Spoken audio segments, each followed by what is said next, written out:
Dan ketika Anda mau belajar dari yang terbaik, Anda harus melakukan ATM. A-nya amatin, T-nya tiru, M-nya modifikasi.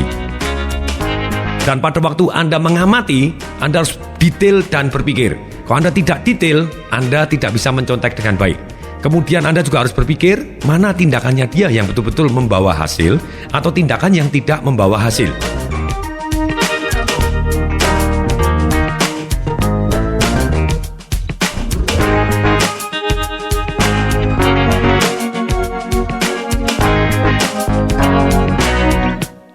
Ketika saya belajar bagaimana menjadi mahasiswa teladan dari para mahasiswa teladan yang sebelum saya, karena saya sudah mempunyai goal menjadi mahasiswa teladan, dan selalu ingat, menang adalah mudah karena lawannya sedikit.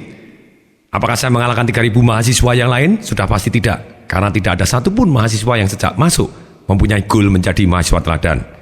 Sedangkan saya sendiri, kenapa saya mempunyai goal menjadi mahasiswa teladan? Karena pada waktu itu sempat ditolak begitu banyaknya wanita karena saya dianggap goblok. Dengan dianggap goblok, saya terpacu sekali untuk membuktikan bahwa saya bisa menjadi mahasiswa teladan. Dan saat itu juga saya alasan lagi yang membuat saya sangat-sangat kuat untuk kepingin jadi mahasiswa teladan, karena saya kuliah sempat tertunda setahun. Di tahun pertama saya masuk di ekonomi dan saya merasa itu bukan di jurusan yang saya inginkan, karena waktu itu adalah ekonomi studi pembangunan, bukan manajemen, bukan akuntansi. Dan saya dari IPA, saya tidak tahu. Dan ketika kesasar 1 tahun, kemudian tahun berikutnya saya masuk Fakultas Hukum, saya memutuskan, yes, saya harus menjadi mahasiswa teladan untuk membuktikan bahwa terlambat 1 tahun membuat saya menjadi lebih baik.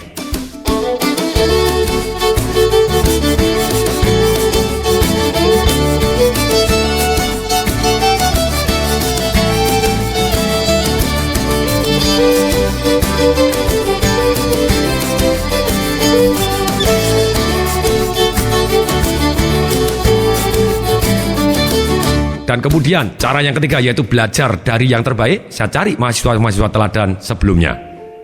Dari sana saya mulai belajar. Ternyata kalau kepingin menjadi mahasiswa teladan, syaratnya ada 3. 1, indeks prestasi Anda harus di atas 3. Kemudian yang kedua, Anda harus aktif di senat dan aktif di organisasi sosial. Yang ketiga, Anda harus ikut-ikut lomba sehingga sangat-sangat menonjol, sehingga kemungkinan dipilih sebagai mahasiswa teladan jauh lebih besar. Di semester 1, ternyata indeks prestasi saya hanya 2,3. Kemudian saya datang kepada orang-orang yang jauh indeks prestasinya lebih tinggi dibanding saya. Kemudian saya tanya, caranya gimana kok bisa mendapat indeks prestasi yang di atas angka 3? Jawabannya sederhana, kamu harus belajar soal-soal tahun lalu. Karena biasanya dosen malas membuat soal baru. Kalau Anda tahu soal-soal tahun lalu, belajarnya lebih efektif dan efisien. Dan ketika semester berikutnya saya indeks prestasi belum sampai angka 3 lagi, saya datang lagi kepada mahasiswa yang sudah mendapatkan indeks prestasi di atas 3. Loh, saya sudah belajar loh soal-soal tahun lalu. Tapi kenapa kok masih aja belum dapat indeks prestasi yang lebih dari situ? Dijawab, kamu kalau kepengen mau dapat nilai di atas 3, kamu harus juga punya buku referensi. Dengan buku referensi ini, kalau ada persoalan yang baru yang ditanya bukan dengan buku teks atau tidak ada soal dari tahun lalu, kamu tetap bisa. Saya mulai lebih pintar lagi. Oke, terus apalagi kalau memang ternyata kita tidak bisa, caranya gimana? Jawabannya menarik. Tenang, caranya begini. Kamu pada waktu kuliah, karena pada waktu itu kuliahnya negeri, jadi mahasiswanya satu pelajaran 300 orang, kadang 200 orang, 300 orang, seperti itu. Saya dapat kata-kata yang membuka mata saya. Gini loh, seringkali dosen itu males. Mereka tidak akan memeriksa semua. Kalau kamu sudah terkenal bahwa kamu pintar dan kamu menunjukkan bahwa kamu datang di depan dan kamu dikenal dengan baik, kemungkinan dapat nilainya lebih baik. Caranya begini, setelah kamu harus duduk di depan. Pada waktu kamu duduk di depan, selesai kuliah, kamu harus ngomong kepada dosenmu. Pada waktu kuliah duduk di depan dan kemudian sering bertanya, dan pada waktu setelah sering bertanya, waktu bertanya sebutkan namamu supaya diingat oleh dosennya. Dan sebelum kuliah kamu harus baca dulu supaya tanyanya benar-benar tanya yang berbobot. Selesai kuliah dibaca lagi.